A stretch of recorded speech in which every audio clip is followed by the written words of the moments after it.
You're starting right all over. Yep. This is my dinner. It's konjac noodles, and you can see not really much of anything. There's no net carbs in the noodles, no net carbs in the hemp seeds, so only net carbs in the broccoli. Really, not much there. And then there's James's dinner. The cheese sauce is this, so that's the information on that. You'll notice high sodium, high fat. That's that. Sodium. And the rice dish was this, and that's again high sodium in that, and high carbs, really high net carb. Zodiac Killer Project. Merrily we roll along. And James is going to talk about Leonard Cohen, it looks like. And so, Benjamin Franklin, maybe. So we'll see how this goes. How much time we've got. Yeah. And I'll just show you my outfit for today. Isn't special, although it is for me, because these pants, I used to wear them quite a lot, and I fit them now. It's amazing. So it's good to have these on, and they feel pretty comfortable on too, I have to say. Not too tight, just about right. So there's James. I put this a bit closer so that you can actually hear him speak once he does. And I guess hear him chowing down. Yeah, well, you can go right ahead and talk about the Zodiac Killer Project all you want. I mean, both of those videos that we have on the stack today, not much of a stack, but it's an aggressive propagandist thing, so both of them are. It's a stack of stink. Yeah. So can you talk about this, because I'm kind of hungry. Are you hungry too? I'm hungry. Really? So, starving? Okay. So anyway, I had already reviewed Merrily We Go Along, and I said, well, you know, if people want to watch Daniel Radcliffe, and so they'll probably, and I did say that the lyrics, you know, there were some sharp lines and stuff like that, but honestly, it's so long, and 2 hours and almost 20 minutes, which is, I would estimate, 40 minutes too long, just for anything. And this time through, I didn't even sleep very much. I slept still, but not nearly enough. So while you were watching it, yeah. I don't know. It was a bit of a snooze fest. I think I fell asleep 2 or 3 times. Only for short intervals, but that's no. I don't even think aggressive propagandists who are working in theta would be interested in, you know, a film about aggressive propagandists working in theater. I don't know. Really it's boring. Like looking at themselves in the mirror. Yeah. Don't you think they love preening in the mirror? But why I put the Zodiac Project, Zodiac Killer Project on the top is see, James wanted to put it the other way around. Yep, and I switched it around. Actually. He did. He switched it. Because I thought Pauline had made a mistake.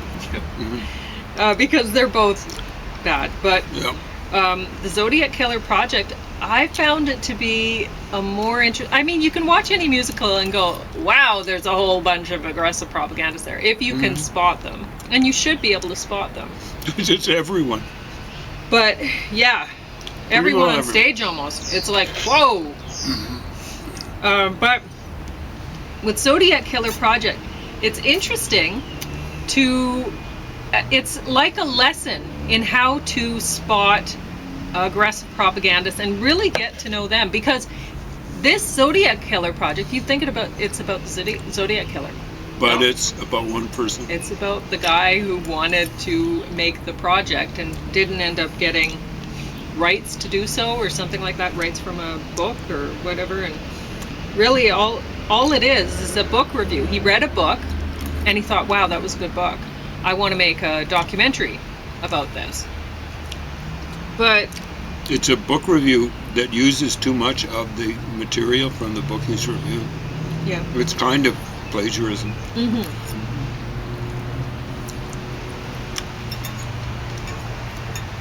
So the name of the guiding light behind this, or misguiding light, misguiding Black and white is, what's it, Charlie Shackleton? Oh, you remembered that. I was reading it upside down. Okay. Anyway, this is delicious. And it's basically costing me nothing today in terms of carbs. Awesome, awesome. Yeah. So listen to key words. Yeah. Narrative. What's another one? Framing. Framing. And imagine. yeah. This guy uses imagine so many times. And more than John Lennon singing that not very good song from 1971. And then you start, it becomes a little bit easier to recognize where Chimp is coming from. Well, recognize aggressive propaganda when you're listening to him, and to recognize really what drives them. It's always themselves. It's like, look at the Zodiac. Oh, look at me. Yeah. Look at this author who did a book on the Zodiac. Oh, look at me. Right? That's always what it's about. It's about look at me. They make it, oh, look at this person did this interesting thing, but look at me. It's bait and switch. Right? Yeah. That's what it is. Mm-hmm. Because they're not interesting. They don't really do anything useful. They're basically toddlers. They're aggressive propagandists. Well, aggressive people in general. Mm-hmm. Aggressive personality types are toddlers. Are even the rulers. Developmentally challenged. They have, at some point, they have stopped in a certain area, and because of that, they've been able to. Their brains have made them move more quickly along the developmental scale in other areas, but once they reach 25, no, they're not nearly as well developed as passive personality types, or if you want to look at it, non-aggressive personality types. Mm-hmm. So really our system caters to the aggressive personality types. You're shipping these people, you're getting them through high school and then into the post-sec and then out and finding a job and whatever, holding that position that they're really not entitled to over passive people down the road. And then, anyway. Yeah, they end up running things into the ground. Yeah. So basically, going back to the aggressive propagandists, they're basically, as far as I can tell, aggressive rulers are teenagers, and aggressive propagandists are younger. They're like 10. Yeah. They're basically like 10-year-olds or something like that. But there's a range there, right? Mm-hmm. And so they're at that age where they want, oh, look at me, look at mom, look, I'm riding my bike, look, no mom, hands. Mom. Yeah, whatever, right? And they want to be there forever. They have to be. That they can't be anywhere else, I don't think. James believes that they could change, but I don't think so. I think they're just developmentally, they're stuck there. So, boy, that was tough watching Zodiac Killer Project and then watching the Merrily We Roll Along again for me. Even though I fell asleep for a little while in Merrily, it was not long enough.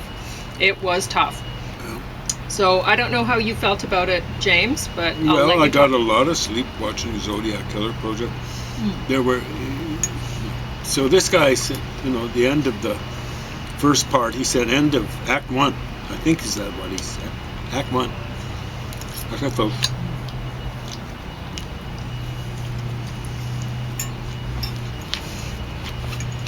The Zodiac Killer actually existed. Isn't it about an act?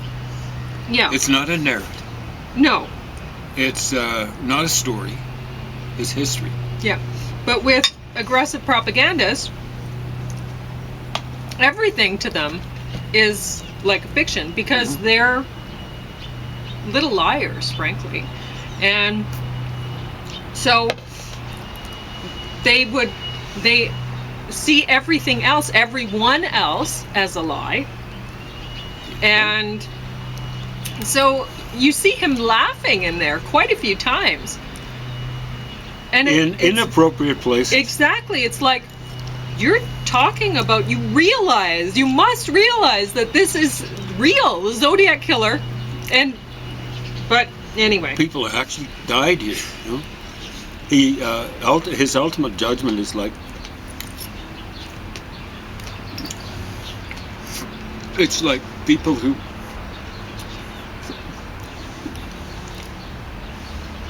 get fascinated with serial killings have this prurient type of itch that they've got to scratch. What I said to Pauline was, especially when the cases are still open, is I want these chimps who are doing serial killings put away. I want the thing ended. This guy just doesn't seem to understand that motivation with people. There It's may just be a some story people to him. Yeah, there may be some people who really get all caught up in all the gruesome details and that sort of stuff. For me, what interests me in these serial killings is what interests me in studying ancient history, studying physics, studying chemistry, studying any variety of things. It's how the head honchos, in the case of serial killings, police guys, screw things up, and what we can do to make it so that people can figure things out, like passive people doing their jobs can actually figure things out. So I'll give an example. There's the Picton killings, who's working out of the Greater Vancouver area.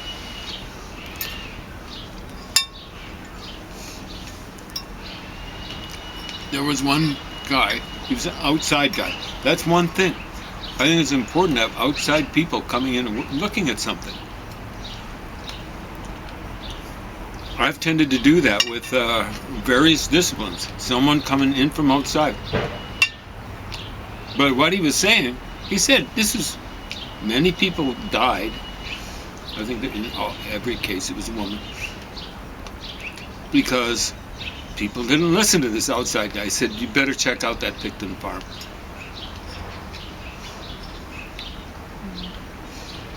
I don't think they checked it out. Definitely not enough. Someone might have given it a short sniff and said it smells bad, but that's just the pigs. Okay. So at one point, this guy, what? Shackleton? Charlie Shackleton. I had to read it. He was talking about, well, the whole way along, actually. If you're wanting to learn anything about the Zodiac Killer, you will not. In this video. Is amazing what this guy does. He's showing bait more. And switch, you know. Yeah. Like you're interested in Zodiac Killer, go. The first time I tried to watch that, I put it on. It's Charlie Shackleton talking. Oh. Like he's narrating while it's basically like a podcast, and there are scenes shown while he's narrating. So this first scene is a parking lot, and I'm like, okay, James, you're on your own. It's been 5 minutes, and it's nothing but a parking lot. So, and another time, it's the corner of a building you see, and it's like, okay, in the sunshine, ridiculous. So there's things like that. But what James was saying is halfway along the movie or whatever, we're seeing more actual footage from other serial killer, documentaries than not about serial killer reportings. Zodiac Killer. And that's right, because he's showing other things. And there's one point where he was talking about, I can't remember what killer it was, but somebody was being interviewed. But somebody that was thought might have been a killer, a suspect. but it wasn't proven, right? So he was being interviewed by an aggressive propagandist group like this Shackleton fellow, but not him. And he was talking about how he watched the show, and it turned out that they had recorded the killer had unwittingly recorded himself because they had the microphone on him, and he'd taken it into the washroom with him, and he'd done a confession in the washroom to himself.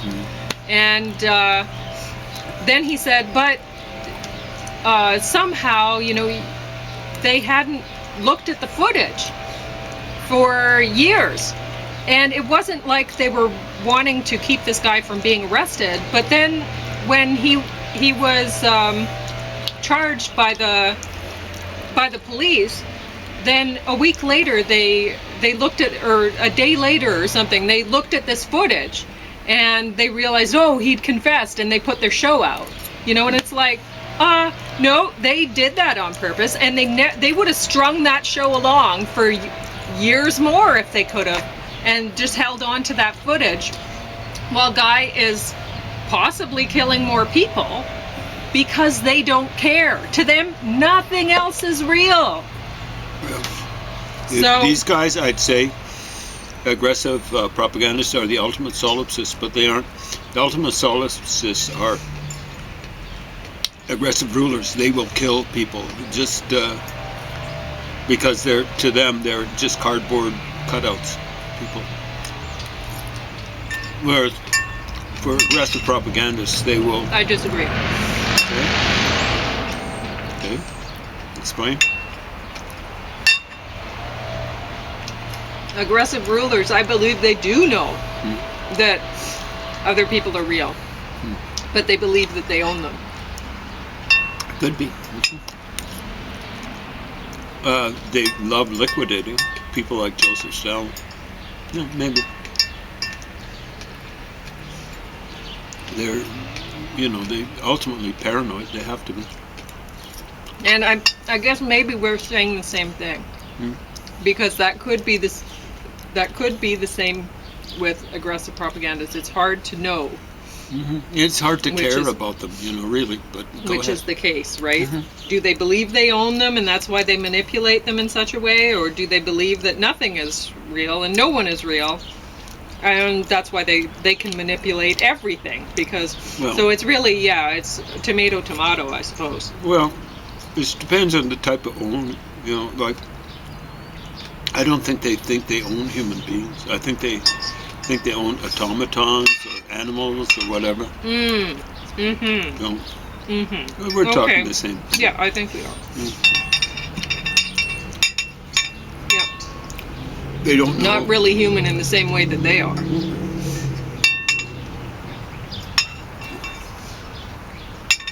So, Shackleton, buddy, you want someone to take you seriously? You're a slimy little ectomorph. I've been told to lift nothing. I've got more muscle on upper arms than you've got on your upper and lower arms. Yep. It looks like you've never done an honest day's work in your whole life. Cut out the crap. Get a real job. Start trying to find out what people are like. You remind me of a guy who did a study on novelists. This guy was, you know, like we came up with this weird result. They were poorer judges of character than the average person. I was going, yeah, so what? Why didn't you know that to begin with? Look at some of these folks. Anyway, Charlie Shackleton, I mean, he's doing documentaries, but he doesn't give up. He just keeps on talking about these words, about framing something. You don't frame reality. I think I'm going to have to watch a movie. He was talking about how I imagine this happening and this happening, and it's like, you're dealing with reality. You shouldn't be imagining what's happening, and you shouldn't be deciding, oh, I'm going to frame it this way. Yeah. The framing was incredible. Wow. He was talking about ending the movie. He was saying, I'd have a different ending. The way you have a different ending for reality is you get out and do some research, you stupid chimp. God, you're awful. Real research. He was, and if you can find out who, you know, is responsible, and then they put away, then you get a different ending, you know, or whatever. But yeah, just out there. It's incredible.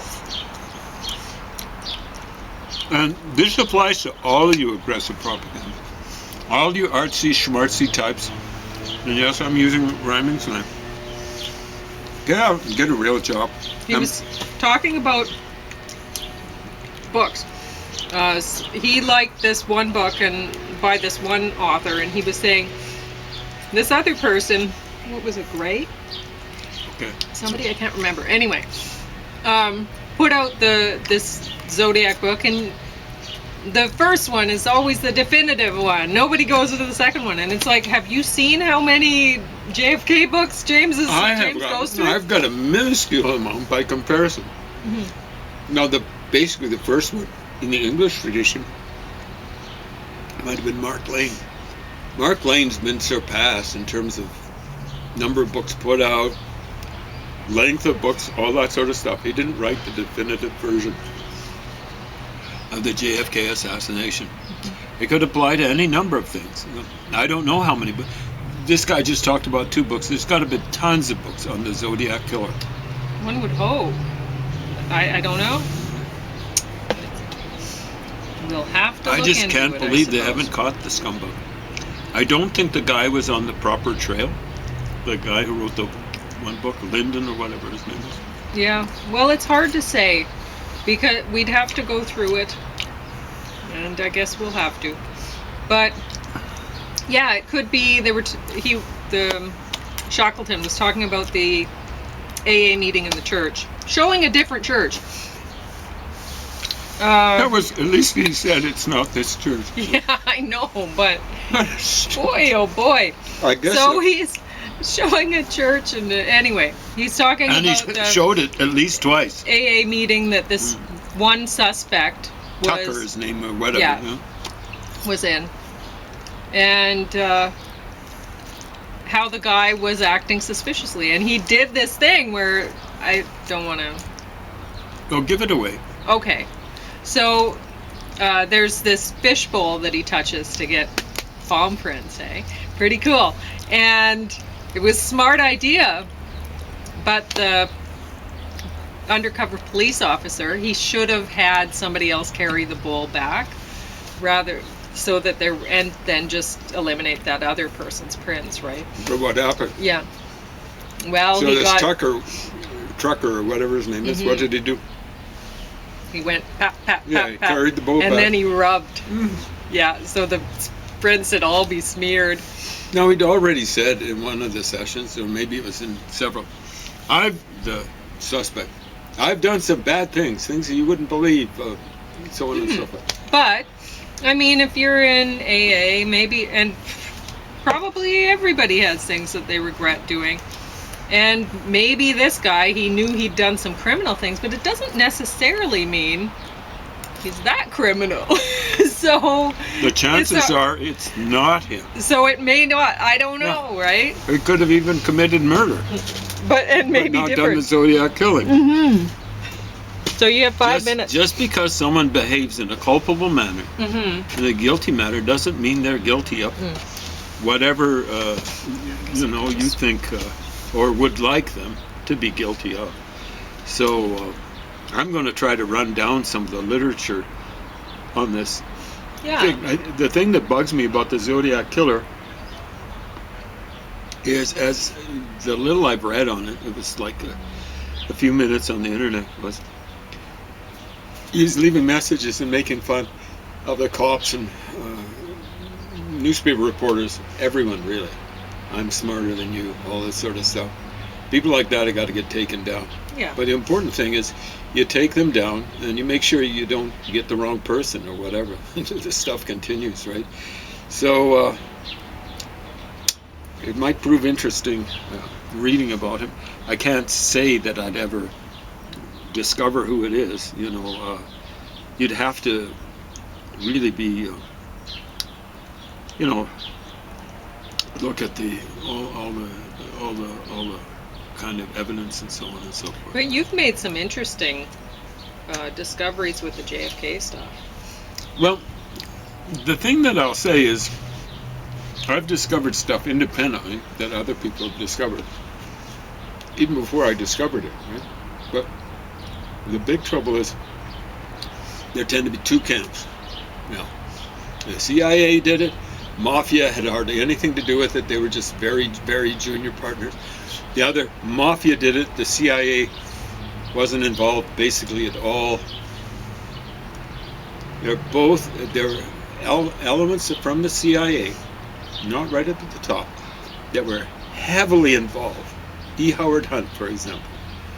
And as I recall, he was the head of the CIA at the Mexican embassy, one of the biggest embassies American embassies in the world.